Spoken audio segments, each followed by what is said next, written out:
Junior চিকিৎসকেরা। 24 ঘন্টা পেরিয়ে গিয়েছে।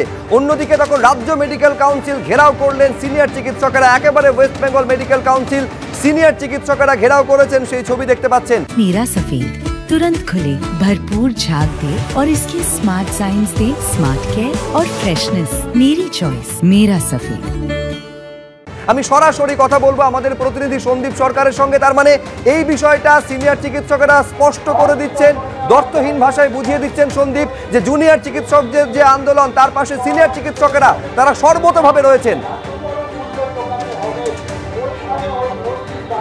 একেবারে তাই, সেই বার্তাটা দেওয়ার জন্যই কিন্তু তারা আজকে পথে নেমেছেন। তারা যে জুনিয়র চিকিৎসক আন্দোলনকারীদের পাশে রয়েছেন তা স্পষ্ট করে দিয়েছেন তারা এর আগেই। আরও একবার আজকে তারা সেই সমর্থনের বার্তা নিয়ে পথে নেমেছেন। রাজ্য মেডিকেল কাউন্সিল ঘেরাও করেছেন। রাজ্য মেডিকেল কাউন্সিল কেন ঘেরাও, মানসবাবু আমার সঙ্গে রয়েছেন, মানুষগুনটা তার কাছে জানতে চাইব। দেখুন, এখন আমাদের আন্দোলন তো তিনটে জায়গায় আছে। একটা হচ্ছে সিবিআই আন্দোলন করছে, এই সিবিআই হচ্ছে এনকোয়ারি করছে যে তারা ওই অভয়ার যে ন্যায় বিচার তার জন্য। আবার আমাদের হাইকোর্টের অর্ডারে সিবিআই তদন্ত করছে আরজি করে যে চূড়ান্ত দুর্নীতি, প্রাক্তন অধ্যক্ষ যাদেরকে আমাদের চিকিৎসক সমাজের লোক বলতে আমাদের এখন লজ্জা হয়, আমরা সংকোচ বোধ করি, তার যে চূড়ান্ত দুর্নীতি এবং তাকে কেন্দ্র করে সারা পশ্চিমবঙ্গে যে দুর্নীতি ছিল তার একটা তদন্ত করছে।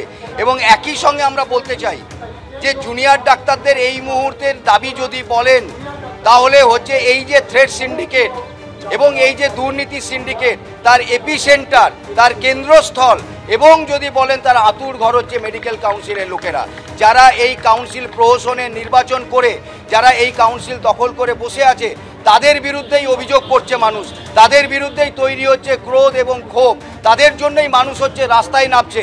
ফলে আমরা মনে করি এই মেডিকেল কাউন্সিলের আর থাকার কোনো মেডিকেল কাউন্সিল যারা আছেন তাদের থাকার আর কোনো যোগ্যতা নেই এবং এই মেডিকেল কাউন্সিল অবিলম্বে ভেঙে দেওয়া উচিত। এবং একই সঙ্গে যারা পরোক্ষভাবে, আপনারা জানেন যারা স্বাস্থ্য দপ্তর তারা অনেক ব্যবস্থা নিতে পারত, তারা ব্যবস্থা না নিয়ে পরোক্ষে এই ঘৃণ্য হত্যাকাণ্ডের পরোক্ষে হচ্ছে কাজকর্ম করে চলেছেন। ফলে ওখানে যারা চেয়ারে বসে আছেন সেই ডিএইচএস ডিএমই থেকে শুরু করে এবং স্বাস্থ্য সচিব এই যে ডিমান্ড বা দাবি করে জুনিয়র ডাক্তাররা ওখানে অবস্থান করছে, আমরা সেই দাবির সঙ্গে একমত এবং তাদেরকে আমরা সংহতি জানাই। আজকে নবান্ন থেকে বার্তা এসছে, মুখ্য সচিব দেখা করতে চান সন্ধ্যে 6টার সময়।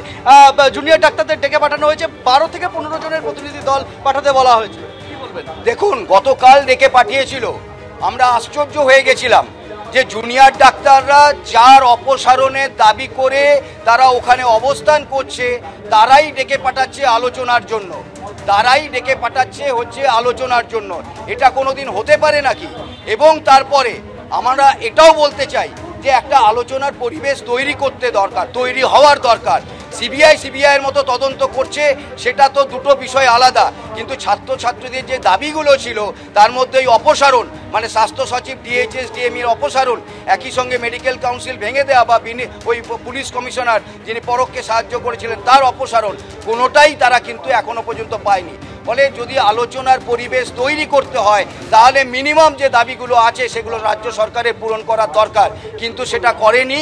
সেই জন্য আজকেও যে ডেকে পাঠিয়েছে তাতেও জুনিয়র ডাক্তাররা যাবেন কিনা তারা ঠিক করবেন, কারণ তারাই আন্দোলনের পথে আছেন। এটাও কিন্তু ঠিক যে আলোচনার পরিবেশ তৈরি করতে গেলে সরকারকে প্রোঅ্যাক্টিভ হয়ে কিছু না কিছু সিদ্ধান্ত ঘোষণা করতে হবে।